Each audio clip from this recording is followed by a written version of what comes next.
we're back with the next Silent Hill game. Everybody get ready because we're in for another banger of a game. First, I like to start off with the art direction. I'm absolutely in love with it. This game is sick as fuck, like in both ways. The team really amped up the horror in this one.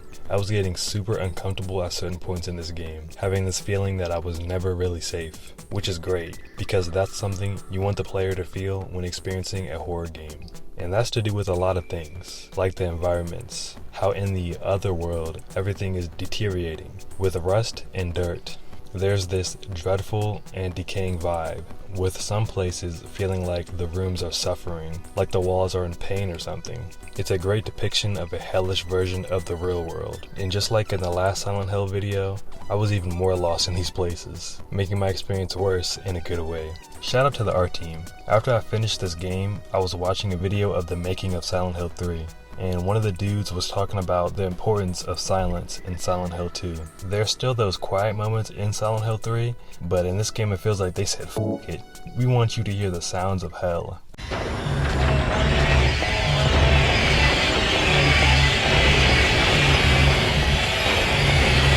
I don't think I've ever heard audio this unsettling in a game before, and most of these sounds come from the new and old monsters that I'll cover later in the video. The wild thing about all of this is that they have a teenage girl going through these places. I think having her be the main protagonist was a great idea though. You get that uneasy feeling of her being by herself wandering around, and at any moment she could be attacked by anything.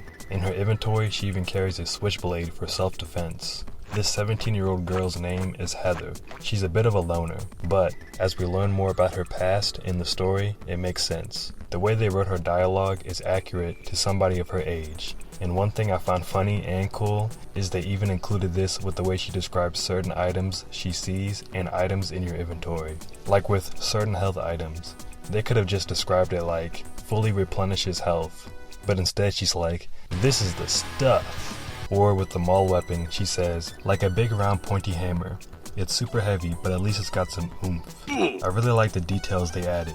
It makes your character feel more realistic. Alright, let's get into my gameplay experience. They start us off at Lakeside Amusement Park, and Heather's walking around with her blade out. This place is looking super rusty. Besides the creepy mascot, the first thing I realized is that you can fall off ledges. Oh shit! There's a lot of sections in this game where there's black holes, and if you're not careful, you can fall to your death. Next, I'm attacked by my first enemy, a dog, with its head split into two. Why your bark sound like that? I spent way too long trying to kill it with a knife. I was playing on easy difficulty, and the blade was still weak as fuck. Which brings me to the combat. This game is just like the second game, so it's not very good at all. I don't think anyone's gonna convince me that the combat in the first 3 games is fun, but that's fine because they're older games that came out before Resident Evil 4. So just like Silent Hill 2, I spent most of my playthrough running past and avoiding enemies, only using combat when I had to. Bruh. They jumping me! They jumping me! We do get a lot of new weapons though, like the maul, a katana, Uzi, and a bunch of stuff. Anyways, I spent the next couple of minutes running away from these monsters. What the hell is this thing, bruh? Ow. I ran all the way to the top of these steps and fell off. Bro, hold on. Oh shit! Then Heather wakes up. So yeah, she's at the mall, falling asleep in restaurants, checking out the shops, picking up some of that new drip. Probably Hot Topic or H&M. I gotta say, the background music that's playing in this scene goes hard as fuck. It gives me a nostalgic feeling. After Heather gets off of the phone with her dad, a guy named Douglas is following Heather around. Dude really wants to talk to her. Like, damn Dream, relax. So Heather goes into the bathroom, where we see our first save point. Looking into the mirror, Heather comments that she doesn't like mirrors. Turns out this is a real phobia called spectrophobia. She says that it's like there's an unknown world on the other side. That's kinda wild. To be honest, I do remember as a kid looking into the mirror for long periods of time and being freaked out by it. When we go back into the mall, it's completely been changed. It's like we time traveled into the future because there's nobody in this hoe. Heather finds a gun and runs into that tall creature again. Stay back!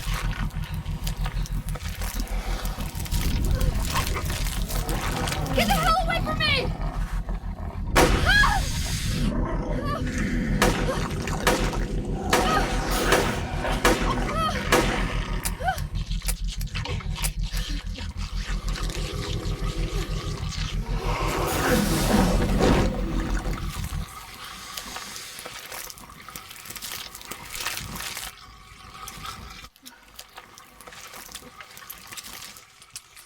Another day, another victory for the OG. And also these tadpole things with legs. Now, there's 3 floors to this place, and we have to solve puzzles and find items. Typical horror game stuff. And look, I'm gonna be honest, I was looking up locations of the items in my playthrough, okay?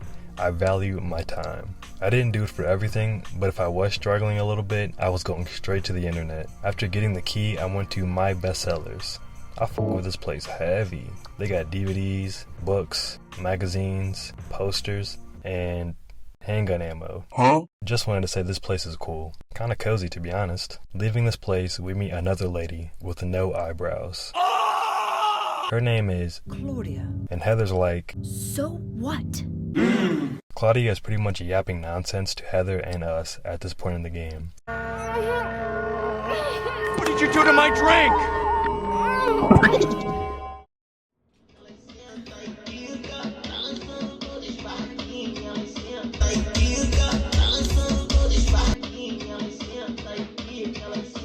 Heather takes an elevator down to the first floor, and I spend forever down here. The floors have these open dark holes in them, like I was talking about earlier, and there's these terrifying spinning monsters with blades. They make this awful screeching sound.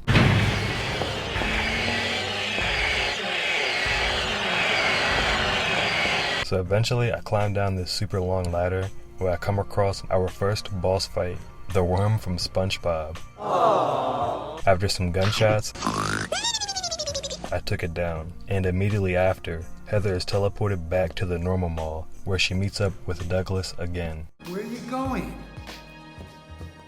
I'm taking the subway home. What should I do? Next we head to the subway to go home, and oh boy, this took me a while to get past this part. I was so confused and I kept getting lost. I also finally figured out that holding L2 repositions the camera behind Heather. I was like, yes! Because dude, I played all of Silent Hill 2 without knowing this. So I was so happy to figure this out. I went onto the tracks and got hit by the train. Even with the help of the internet, my dumbass was still hella lost down here. In order to leave this place, you have to go to this door which is on the tracks. I don't know why they would do that. I thought I wasn't supposed to go down there. Anyways, in the train, I run into this large monster. Bro, I was shook.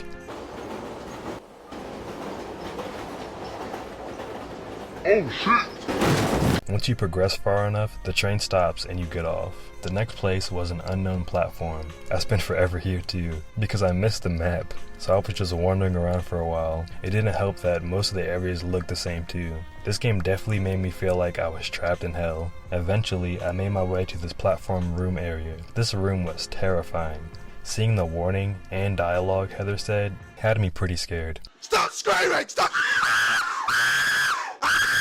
So I stopped playing for almost 2 weeks, but mainly because I was waiting for my new mic to come in, which after a week, when it arrived, they sent me no mic. Bruh. So I had to wait another week for another one to come in. From this point on, I started to record my voice alongside the gameplay, so now I'll try to include some reactions. To get past this next part, I put the hairdryer in the water so I can cross the platform. Then I made my way to this construction site.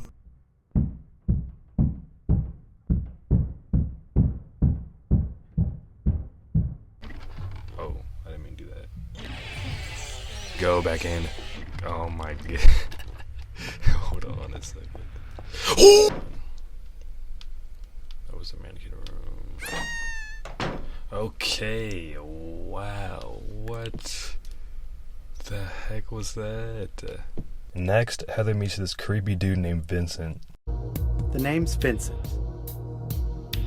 Don't forget it, okay? You don't remember?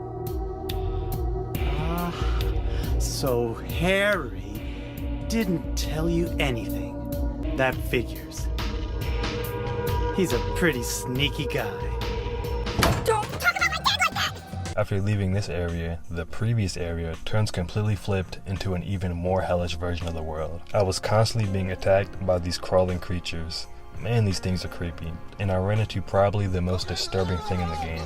They had me running around looking for pork liver to solve the puzzle, which I used to burn this painting, revealing a pathway to go through, where I see this.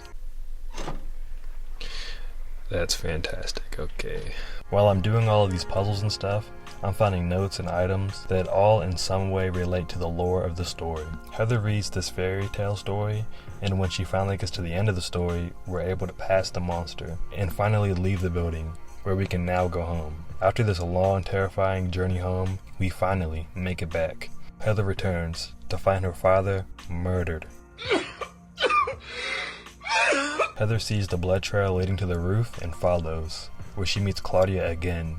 It's revealed that she killed him. Then she sends the monster to kill Heather. I'll get you for this!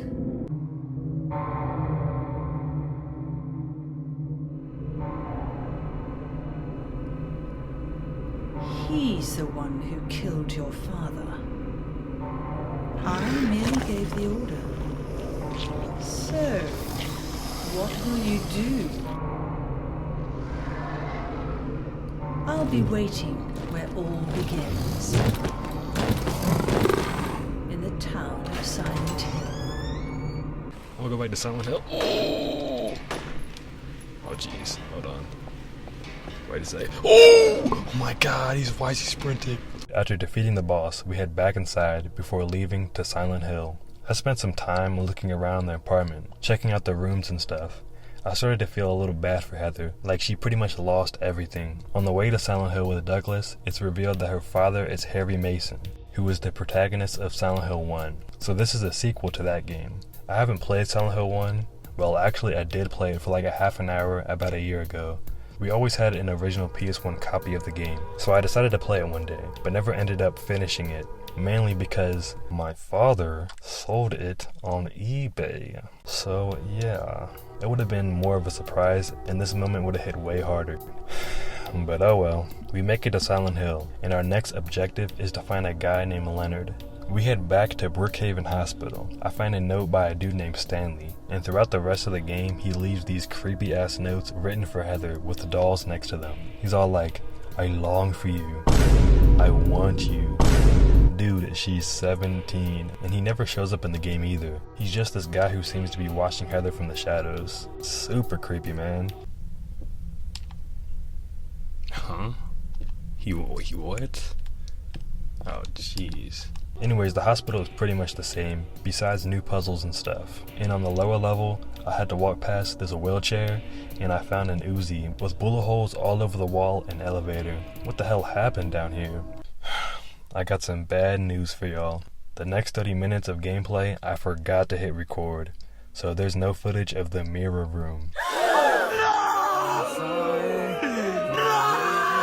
Which after completing the game, I figured out is a notorious part of the game. One of the scariest rooms. My luck is terrible, dude. I'm still upset about it right now. I did, however, record my reaction to the room, so maybe I'll play behind someone else's footage. What the heck is going on the ground? What is going on? What? Yo, what is happening? Oh, I need to get out of here. No. Yo, I'm trapped in here. What am I supposed to do? Oh my god, it's me. Oh, heck nah, bro. On the first floor, the walls and hall beds turned into this blurry moving bloody mess. It was like I wasn't supposed to be looking at it. My laptop was breathing heavy. It was working overtime. After performing a literal blood ritual, I finally meet Leonard. Oh, hell no. And after the long fight with him, I get this talisman and head back to the motel. Before Heather arrives, Claudia and Vincent are beefing. Touch your toes. Now spell run 3 times. R-U-N, R-U-N, R-U. Hold up, man. What the fuck are you got me killed? Vincent tells Heather to head to the church next, but we have to head through the amusement park again. This time I didn't fall to my death, but I had to walk on the roller coaster tracks, and by now we know that isn't a good idea. I gotta get out of here! Heading into the haunted mansion, this guy on the intercom is pulling pranks on Heather. Exit. Oh my god. What is wrong with you? We're nearing the end of the game, and next you have to fight the biggest enemy, yourself. After this, we meet up with Claudia again inside the chapel, and of course she runs off again. You self-righteous witch! No one asked you to help! It's growing within you. In this church, we start to figure out more about how Heather was raised as a child, and as we get further into this place, I started to realize it's the most disturbing and distorted looking place. Story-wise, this makes perfect sense though. Entering inside, we find the church map, which is drawn by a child. There's so many things to talk about with this church, like how most of it doesn't even resemble one. It's more like a prison or a hospital. There's a morgue and a room that instantly starts bleeding as soon as you enter it. Come here! Yo! Whoa! What is going on in here? Going into a classroom, you'll find out that Heather was bullied by her classmates. They vandalized her desk, and a note written by the teacher. They noticed that Heather had been getting physically abused at home. Man, this place is super depressing. It's a really dark look into her childhood. I came across a confessional with a woman on the other side. Just woke up in a fucking steaming mood, yeah? 'Cause I live in a shithole! Do you know what I mean? Birmingham is a fucking shithole! I hate the fucking— Next, in the chapel, we also talked to Vincent again. I really don't like this dude. Don't stand there looking so smug. You're the worst person in this room. You come here and enjoy spilling their blood. And listening to them cry out. Are you talking about the monsters? Monsters? They look like monsters to you? Oh no. Don't worry. It's just a joke. Eventually, I find Heather's, or should I say Alyssa's, old room. There's a door that we have to place 5 cards on. Walking around the room, Heather comments on things that are Alyssa's and ones that are hers, and some stuff she can barely remember. After obtaining all cards and entering through the door, down some halls, I get jump scared by this large ass fan. Oh my god. Then I make my way to Claudia and Vincent, arguing once again.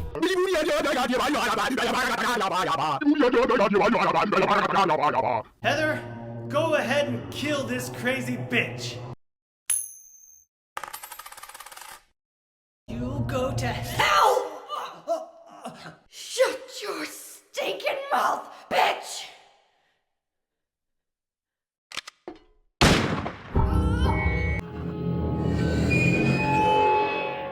Okay, so I might have messed up. This time I used the pendant that was given to her by her father. What are you doing?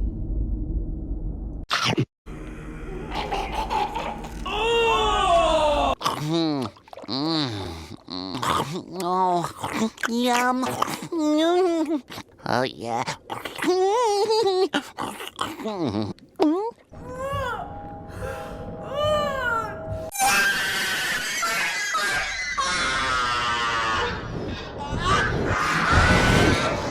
Heather jumps into the hole, where we have a final boss fight with God. And bro, this fight was not it. I fought this boss for like an hour straight, using all types of different methods and weapons. The game felt so bad for me, eventually it was like, maybe you should try beginner mode. I didn't even know there was an option that was below easy. In my rage, I eventually caved in and switched it to beginner, which made the fight 1,000 times easier. Heather defeats God, and after this, she's left with an empty void, as she mourns her father. Dad! Dad! But then right after, she pulls this out-of-pocket prank on Douglas. Heather, is it really over? Not yet. You're still alive. Oh shit! Oh. Just a joke. You've got terrible taste. Sorry. Heather, did You don't have to call me that. I'm not hiding anymore. You want me to use your real name? What was it again? Cheryl. The name my father gave me. You gonna let your hair color go back too? I don't know. Don't you think blondes have more fun? She decides to now go by the name her father gave her, and we get to see her at his grave as the credits roll. After completing the game, I was awarded some extra features, such as New Game Plus, weapons like the Beam Saber, unlimited machine gun, and new costumes. Opium. Cardio, what the heck? Hold on. Look how he spelled it, man. Look how they spelled it. Opium. Okay, so time to talk about the story. If I'm being honest, throughout my playthrough I didn't fully understand what was happening lore-wise. I mean, I got the gist of what was going on once things are revealed to you throughout the cutscenes and notes, but I'm just kinda dumb, and I wasn't really giving it my full attention like I should have. After completing the game, I really wanted to know exactly what went down, so I watched a couple of YouTube videos. Let me summarize it for you, then I'll get into my overall thoughts of the story and game. Shout out to this YouTuber. So I'm gonna start off with when Harry leaves Silent Hill. Heather is a reincarnation of Elessa and has a god inside of her to create a paradise. Harry Mason takes Heather away and raises her. Claudia was raised by the church alongside Heather's other half, Elessa. After 17 years, she wants to redo the ritual that Harry interrupted in the first game by finding Heather, so she sends Douglas to search for her. The god inside of Heather can be awakened by bad emotions, such as hatred and stress, which is why Claudia spends the game with Heather and pissing her off, even murdering her father. Vincent is just some dude who's using the church to live a lavish life, and wants to stop Claudia from making a new world because he'll lose his spoiled current life. In the final showdown, Heather consumes the thing inside of the pendant her father gave her, and that thing rids the evil inside of her body. Claudia quickly absorbs the god into her own body and becomes the final boss. After killing her, Heather decides to go by the name Cheryl to honor her father.